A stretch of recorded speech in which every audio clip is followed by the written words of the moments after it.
UFC Fight Night, Namajunas versus Cortez is this weekend. I'm going to give you a full card prediction and breakdown of all 11 fights on this card, starting with Josh Fremd versus Andre Petroski. This card is a little bit rougher to watch, as what I'm probably going to be guessing here. There's only 11 fights, so it should be going pretty quick, but for this fight, I am going to go with Andre Petroski. He did have a really weird last fight where he ended up like knocking himself out. I know there was a couple things that were brought up like right after, whether it was him actually like running into the hip of Jacob Malkoun and he went down that way, or it was like the heel hitting his throat and it kind of like stunned him a little bit. I don't know. There was a couple things that came out, two different stories coming from the same camp, weirdly enough, but yeah, very, very weird fight. It was kind of even in the beginning in that first round. Jacob Malkoun, I believe, knocked him down or hurt him. And same thing with Petroski. He hurt him as well, but ended up, again, KOing himself. But Josh Fremd is not very good. His wins are over Jamie Pickett and Cedric Dumas in his last 5 fights. Of course, lost to Kopylov, and Tresean Gore is not a good fight to lose either. But Anthony Hernandez, like, those are good fighters. However, the only fighters he's winning are like the bottom of the barrel, Jamie Pickett and Cedric Dumas, and I think that's a pretty big red flag. I thought the Petroski win over Maximov was actually pretty good at the time. I still think Maximov was probably a pretty decent prospect. I wasn't sure why they cut him, but I'm pretty sure it's because Nate Diaz left and stuff like that. Wellington Turman's not horrible. GM3, very tough matchup, and he ended up winning that one. I'm going to stick with Andre Petroski here. I think he's just going to out-wrestle him. Petroski has like a really weird size, where he's like super bulky, and I think he's just going to out-muscle Josh Fremd on the ground, probably win this one by decision. I don't mind him winning by a submission at some point, but I think decision is a little bit more of a comfortable pick here. So I'm going Andre Petroski by decision. Next up, we have Montel Jackson versus Damon Blackshear.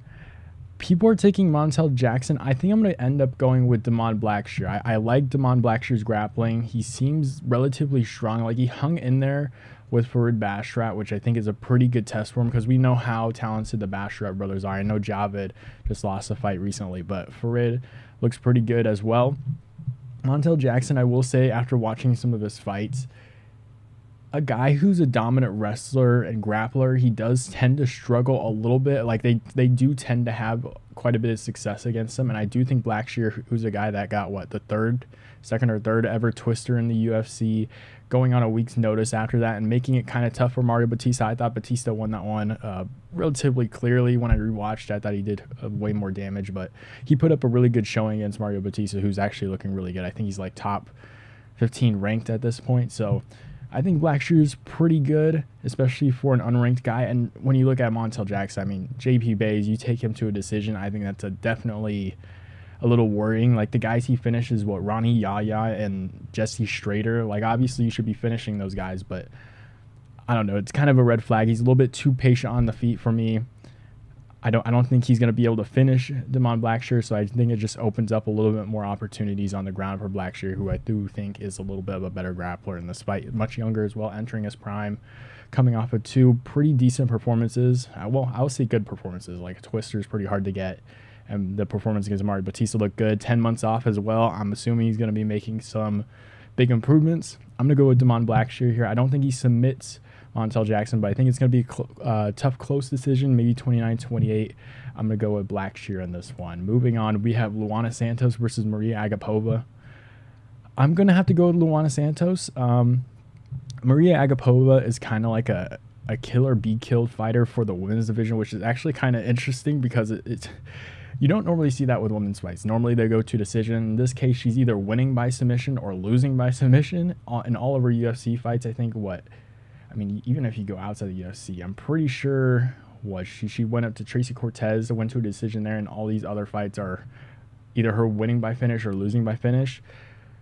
Luana Santos, her hands are not very good. Like, we saw that against Stephanie Egger. Like, her hands are very, very sloppy. Like, she was landing on Egger and did some damage at certain points, but I was just surprised that it did end up doing damage. I think she's going to be able to out-grapple Mariya Agapova. That's definitely a pretty big exploit the fighters she fights against use. And I think Luana Santos is probably going to end up submitting Agapova probably in the second round here is what I'm going to say. And I know I have been hearing a little bit on like Twitter and around a bunch of places, like she's like homeless or something, and she's having drug problems or so, like she's in debts and all that. So there's a lot of other stuff going on with Agapova. She's getting kicked out of gyms and all that. There's a lot of stuff going on. I'm going to rely on Santos here in the grappling. I think she ends up getting the submission in the second round. Let's move on. We have Jasmine Jasudavicius versus Fatima Kline. Fatima Kline is decent. I think she's just going to be too small for this fight. Like Jasmine Jasudavicius' size. She does put on some pretty decent performances as well. Her last fight, she won against Priscilla Cachoeira by submission. Cachoeira is all right. She's not anything too great, but her real like standout performance was against Miranda Maverick in a lot of people's eyes. Even Gabriela Fernandez, that fight was actually a pretty decent win as well, but she completely destroyed Miranda Maverick. A lot of people thought Miranda Maverick was going to beat her, and then she went on to lose pretty dominantly, I will say, against Tracy Cortez. Tracy Cortez looked a lot better, but I think she's just going to be way too big for Fatima Kline. I think Kline's going to make it a little bit more interesting at the beginning.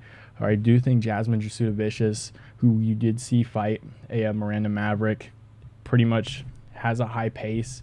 I don't even know what the altitude is like in Canada or anything, so I don't know what the training's like for both of these heading into this fight. I guess that's a big unknown.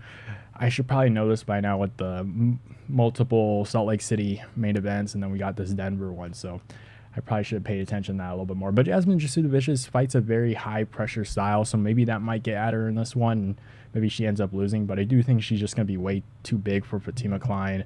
Saying that, 116 for Fatima Kline, 133 for Jasmine Jasudavicius in her last fight.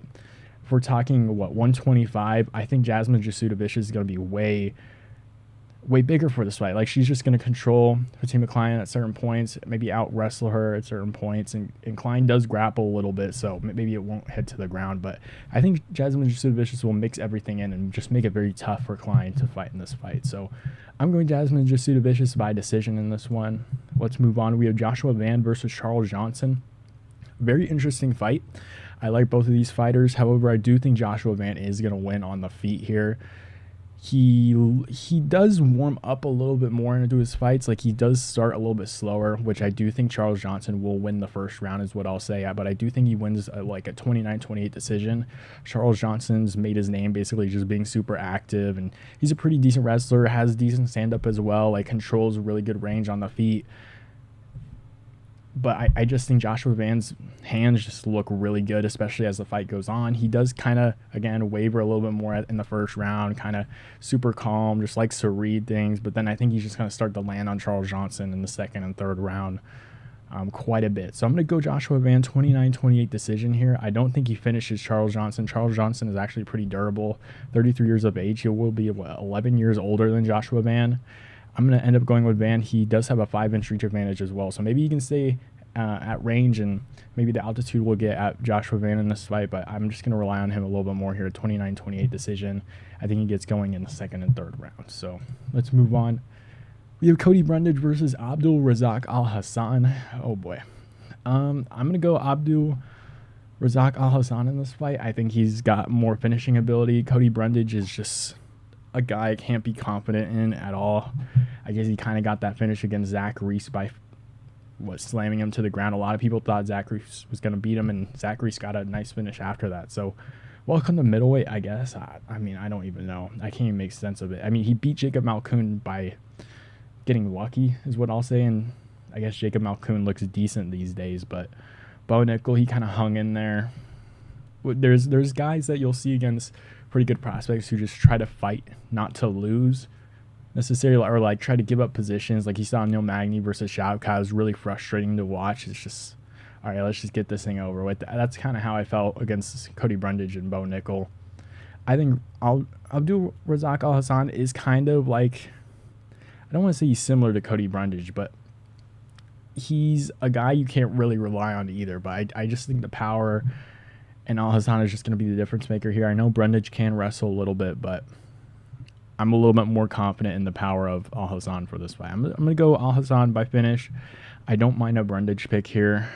At the end of the day, it is a middleweight, so I can see him winning. And he's, 9 years younger. I don't mind a Brundage pick here at all, but I'm just going to have to side with the finishing potential of Alhassan in this fight.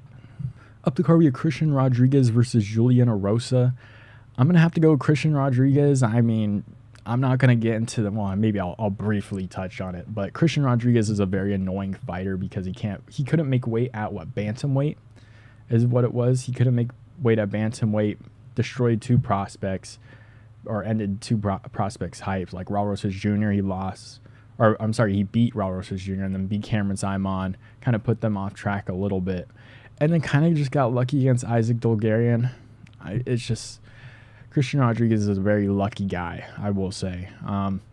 But Julian Erosa, at this point in his career, is not very good. He's, almost 35. He's a little bit chinny as well. I just think if Christian Rodriguez is running through prospects like Cameron Simon and Raul Rosas Jr. down a division, and somehow getting lucky against Isaac Dolgarian and getting that decision, I think he could find a way to win against Julian Erosa. The thing with Christian Rodriguez is he does have a lot of, he survives quite a bit.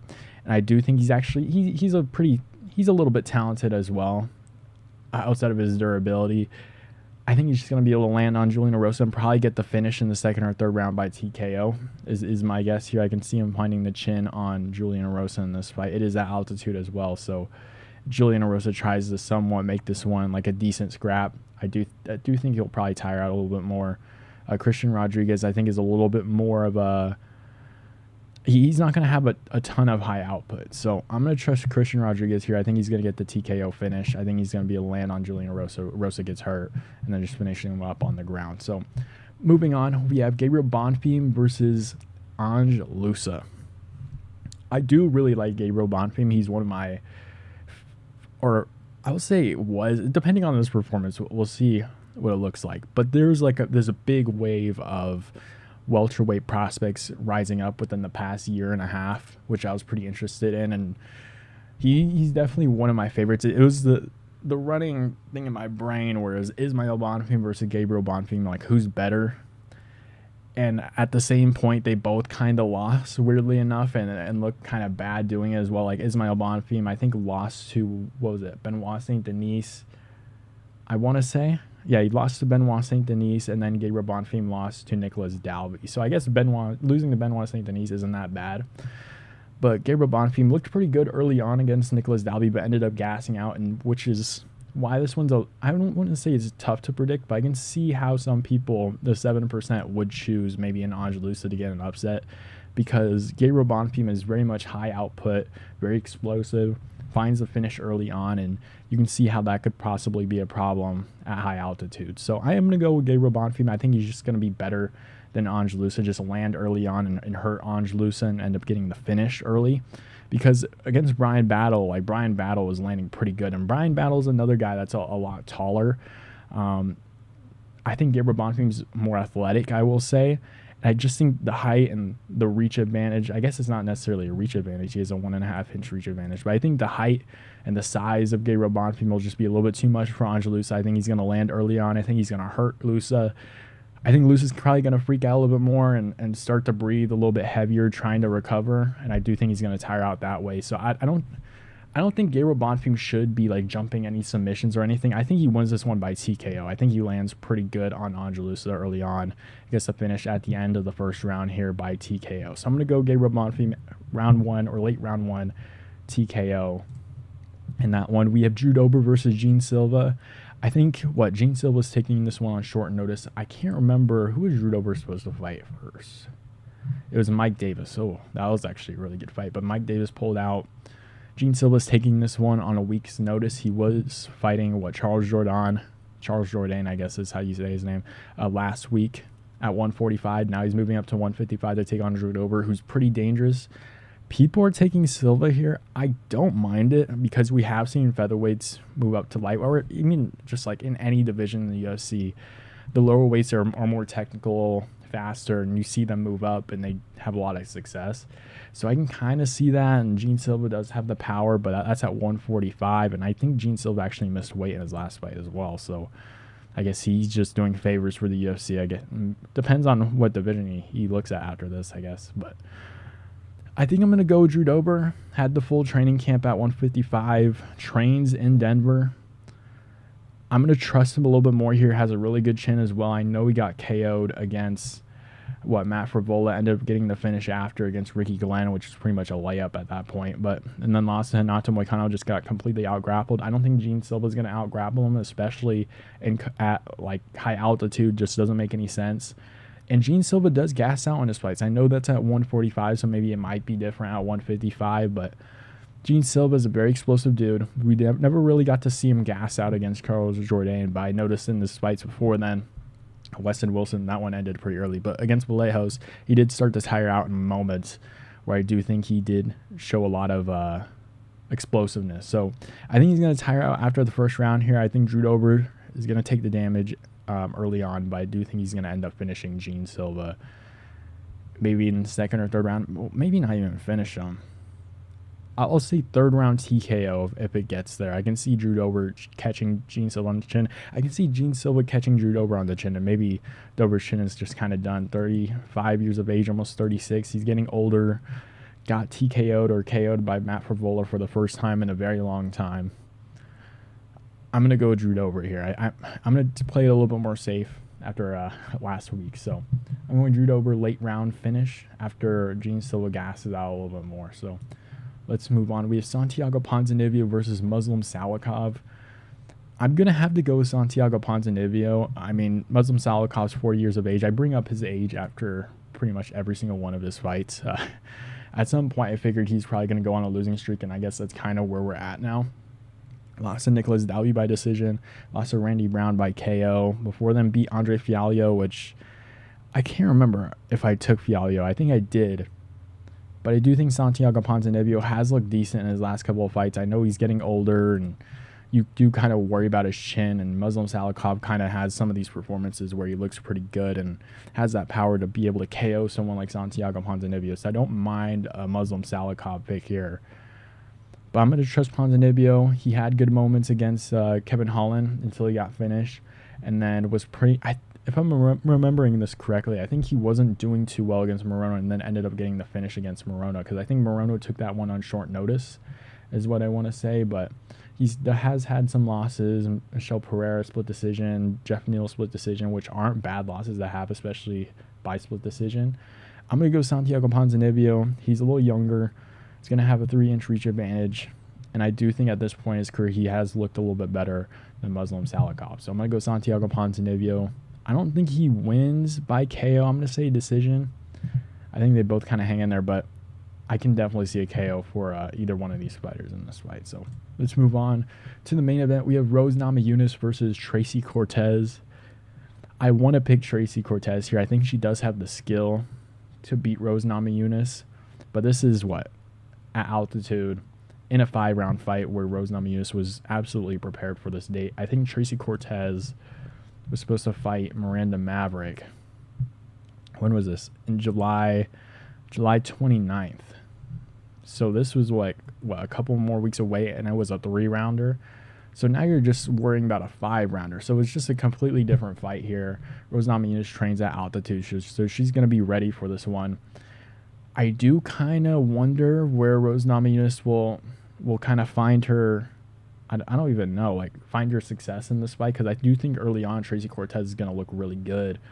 Tracy Cortez's head movement didn't look too great in her last fight, but her hands hurt a lot faster. She's got some power in her hands, and we know she can wrestle as well. She's stocky, so I don't think Rose Namajunas is going to control Tracy Cortez early on in this fight. I think Tracy Cortez is actually going to have a lot of success, but the one thing I don't see is Tracy Cortez finishing Rose Namajunas on the feet, and I was actually kind of surprised Rose Namajunas did as well as she did against Manon Fiorot, because I thought Fiorot was just going to run right through her, but ended up not happening.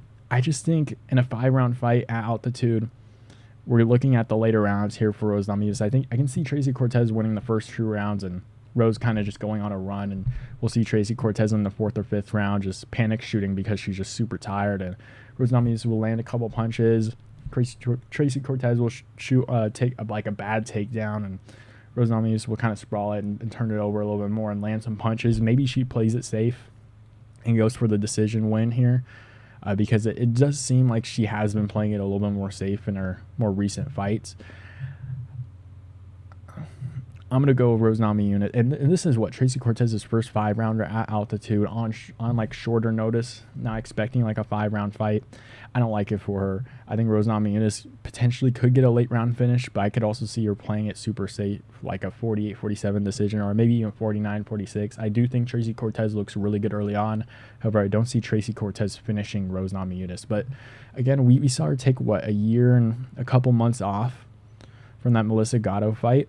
Looked really good against Jasmine Jasudavicius. It's been 9 months, so she could look a lot better, and maybe she could like sleep Rose Namajunas or submit her on the ground, but I have to play it a little bit safer here.